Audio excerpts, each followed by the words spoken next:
Motherhood is a blessing if you're going to deliver your first baby.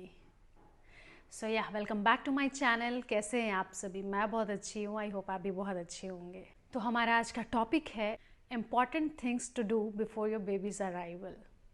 And हमें कुछ बातों का ध्यान रखना होता है जब आप अपने फर्स्ट बेबी डिलीवर करने जा रहे होते हैं और लोगों को इतना आइडिया नहीं होता है। जो लोग बाहर रहते हैं, अकेले रहते हैं, फैमिली से दूर रहते हैं, उनके लिए काफ़ी मुश्किल होता है और बहुत लोग से सजेशन लेना पड़ता है, आइडियाज़ लेने पड़ते हैं। तो here I am for you.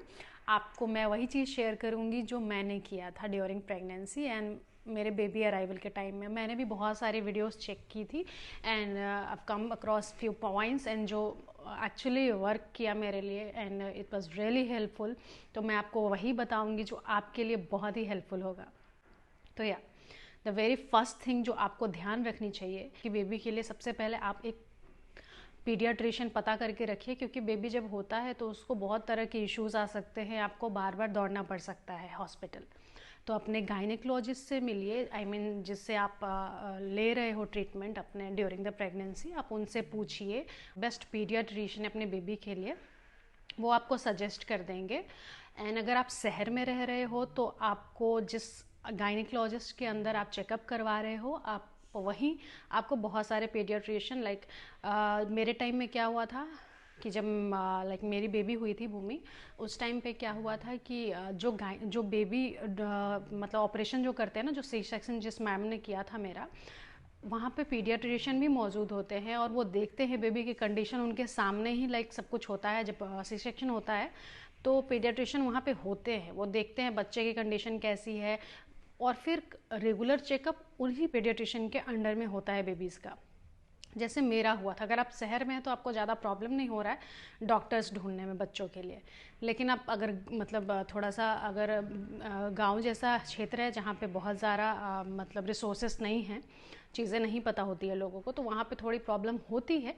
अगर आप शहर में हैं तो आपके लिए बेनिफिट है। तो या सबसे पहले आप अपने बच्चे के लिए एक पीडियाट्रिशियन फाइंड कर लीजिए जो अच्छा और बेस्ट हो, जिसकी फीडबैक बहुत अच्छी हो। एंड द सेकेंड पॉइंट, आपकी जब डिलीवरी नज़दीक है तो आपको 15 डेज़ पहले, मैं कहूँगी 15 डेज़ पहले एक बैग लीजिए, ठीक है। और उस बैग में क्या क्या नेसेसरी चीज़ें हैं जो आपको रखनी चाहिए और आपको उस टाइम पे काम आएगी जब आप हॉस्पिटल में एडमिट होंगे। हालांकि हॉस्पिटल्स में सब कुछ अवेलेबल होता है, पर वहाँ भी आपको पैसे से ख़रीदना है, आपको अभी भी पैसे से ख़रीदना है। तो क्यों ना आप पहले से चीज़ों को अपने पास अरेंज करके रखें, ताकि लास्ट में रश ना हो। और आपको, आपके साथ जो होते हैं, ऐसा नहीं है कि हमारे साथ साथ वो भी बहुत परेशान होते हैं, राइट। उनको भी दौड़ भाग, formalities, paper work and so many work they have to do, right. So उनके लिए भी बहुत सारी परेशानियां होती है। तो क्यों ना पहले ही मैं चीज़ें अरेंज कर ले हम लोग, तो हम लोग को बाद में परेशानी नहीं होती। तो जिसमें आपको जो जो चीज़ें रखनी है मैं बता देती हूँ, वीडियो स्किप ना कीजिएगा, आपको पता नहीं चलेगा कुछ कुछ चीज़ अगर मिस भी हो जाती है तो। या सबसे पहली चीज़ आपको रखनी है मैटरनिटी ब्रास, जो आपको रखनी है। पैंटीज़ आपको रखनी है। मैटरनिटी पैड्स आते हैं अच्छे वाले क्वालिटी के, वो रखने हैं, क्योंकि उस टाइम पे you will need this badly, आपको रखना ही होगा, ठीक है। तो आप पहले से खरीद के अपने बैग्स में अरेंज कर लीजिए। टॉवेल एंड जो डॉक्यूमेंट्स ड्यूरिंग द प्रेगनेंसी, जो आपके चेकअप्स हुए हैं, जो भी पेपर आपको मिले हैं डॉक्टर्स के थ्रू, वो सब कुछ आप बहुत अच्छे से अरेंज करके रखना।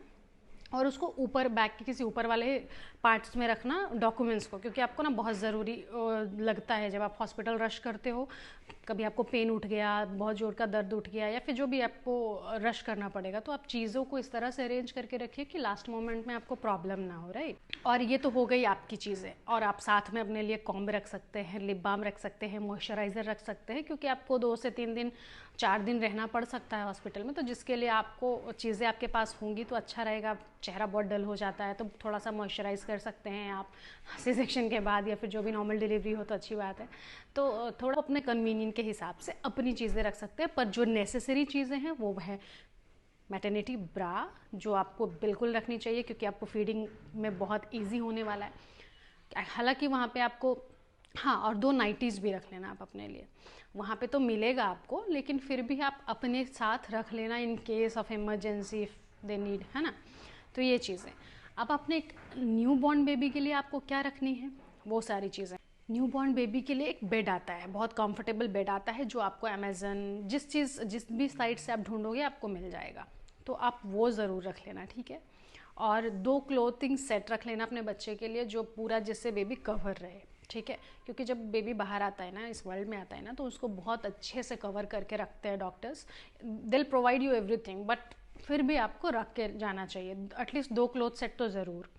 हाँ, ये रख लीजिए। और आप बच्चे के लिए ग्लव्स, शॉक्स सब कुछ रख लीजिए, क्योंकि आपको वहाँ पे नीड्स पड़ सकती हैं। बच्चे बहुत सेंसिटिव होते हैं, तो आप उसको एकदम वार्म के तरीके से ही रखना पड़ेगा, आपको सही तरीके से ही रखना पड़ेगा, क्योंकि वो बहुत सेंसिटिव होते हैं। उनको थोड़ा सा भी लापरवाही से बहुत प्रॉब्लम हो सकता है, और उनके साथ साथ आपको भी बहुत प्रॉब्लम हो सकता है। And the third point, the most important point, आप अपने फ़ोन को हमेशा चार्ज रखना, फुल चार्ज करके रखना। एंड अपने साथ साथ एक पावर बैंक को भी फुल चार्ज करके रखना। लाइक जब आपका डिलीवरी आसपास ही हो, कभी भी दर्द उठ सकता है और कभी भी आपको दौड़ना पड़ सकता है, तो आप चीज़ों को रेडी रखो जिसके वजह से आपको एंड मोमेंट में प्रॉब्लम ना हो। And fourth point I will say, अपनी कार को सही एंड सर्विस्ड रखिए। कभी भी दौड़ भाग करनी पड़ सकती है, तो फ्यूल पूरा भरा के रखो, अपने टैंक फुल करके रखो कार्स की, कभी भी इसकी ज़रूरत पड़ सकती है। और जहाँ टैंक खाली हुई तो आपको बहुत प्रॉब्लम हो सकती है, तो इसलिए सही तरीके से car, phones, everything you have to keep it arranged, क्योंकि लास्ट मोमेंट में प्रॉब्लम ना हो। ओके, एंड ये पर्सनली मेरे तरफ से ये पॉइंट है, वो सारे पॉइंट्स तो खैर आपको ध्यान रखनी ही चाहिए। मेरे तरफ से एक पॉइंट मैं आपको बताऊंगी, आप अपने रेगुलर चेकअप्स को कभी मिस मत कीजिए। क्यों ना वो लास्ट में जो 9th मंथ में यूएसजी होता है, 8th मंथ में, 7th मंथ में, जो भी अल्ट्रासाउंड, अल्ट्रासोनोग्राफी, जो भी चीज़ें होती हैं गायनेकोलॉजिस्ट के द्वारा जो भी सजेस्टेड होता है, आप उसको मिस मत कीजिए ये सोच के कि शुरू से तो सब कुछ रिपोर्ट्स ठीक ही रहे हैं, लास्ट में क्या ही ख़राब हो जाएगा, अब सीधे तो सी सेक्शन करा लेंगे, ऑपरेशन करा लेंगे या डिलीवरी हो जाएगी बेबी की। तो ऐसा मत कीजिएगा, ये बहुत बड़ा मिस्टेक कर सकते हैं आप, तो ऐसा बिल्कुल मत कीजिएगा। Keep up the regular checkup, ठीक है। आप अपने रेगुलर चेकअप को कंटिन्यू कीजिएगा, and even though last moment पे भी नहीं।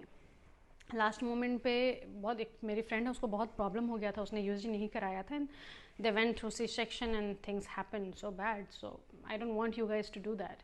तो या आप ये मत कीजिएगा, एंड प्रॉपर चेकअप करवाते ही आपको कुछ चीज़ों का अंदाज़ा भी लग सकता है कि चीज़ें अंदर सही है नहीं है, बहुत तरह की चीज़ें डॉक्टर देखती हैं, तो इसलिए आपको वो यूएसजी भी करा लेनी चाहिए। लास्ट मोमेंट में मेरा क्या हुआ था, जब मैं 9th मंथ में जब मैं करवाई, 9 मंथ में जो मेरी यूएसजी हुई थी, उसमें मुझे पता चला कि मेरी बेबी जो है उसके गले में अम्बिलिकल कोड घूम गया है और थोड़ा प्रॉब्लम हो सकता है, ऐसा डॉक्टर ने बताया। डराते नहीं है वो, लेकिन एक हद तक वो आपको सजेस्ट करते हैं कि आप लाइक सी सेक्शन करा लेंगे तो it will be well and good for your baby. तो देखिए, सी सेक्शन में कुछ बुराई नहीं है, और नॉर्मल डिलीवरी में भी कोई बुराई नहीं है। जो नेचुरली होता है उसको होने दीजिए, ठीक है। और अगर जहाँ भी थोड़ी भी प्रॉब्लम लगती है आपको कि मेरे बेबी को प्रॉब्लम हो सकता है, तो please go for C section, कुछ नहीं होता। थोड़ा पेन इसमें भी होता है, थोड़ा पेन उसमें भी होता है, तो पेन तो हर दोनों चीज़ में होती है। तो अगर डॉक्टर सजेस्ट करे तो उसको अपने दिमाग से ना काम करे, है ना, लोगों की बात ना सुने, आप अपनी सुने, और अपनी बेबी की सेफ्टी का ध्यान आपको खुद ही रखना होगा, है ना। तो जब ये पता चला मेरे को अम्बिलिकल कोड उसके गले में लिपट के गया है, तो आई वॉज रियली टेंस्ड। मैंने ये बात बताया, and everyone was like go for C section. तो मैंने डॉक्टर्स डेट डिसाइड की, एंड मैंने ये करा लिया, बहुत सेफली बेबी बाहर आ गई, एंड एवरीथिंग वाज गुड। तो बेबी जो मेरी हुई थी वो भी पीडियाट्रिशियन के अंडर हुई थी, तो आज भी उसकी वैक्सीनेशन जो है, भूमि को 10 से 12 साल तक वैक्सीनेशन लगने हैं, तो उसी डॉक्टर के अंडर वो लगता है। द नेक्स्ट पॉइंट, आप अपने घर को नीट एंड क्लीन रखिए, क्योंकि जो बेबी आएगा ना, तो उसकी इम्यूनिटी बहुत स्ट्रांग नहीं होती, वो बहुत सेंसिटिव होते हैं।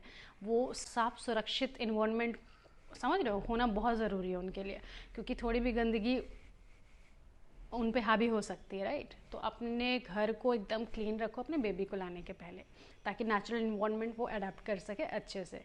As we all know, welcoming our baby is very exciting, so prepare well in advance, ताकि लास्ट मोमेंट में आपको रश ना करना पड़े, एंड चीज़ें बहुत अच्छे से अरेंज्ड हो, तो आपको इजी होगा, एंड आपको, आपके लोगों को भी बहुत इजी होगा। So this is it for the video, thank you, and I pray for the safe delivery to all the mommies watching this. Thank you, and please like, share and subscribe, and let me know what kind of subject you want me to make videos on. Bye bye. Take care.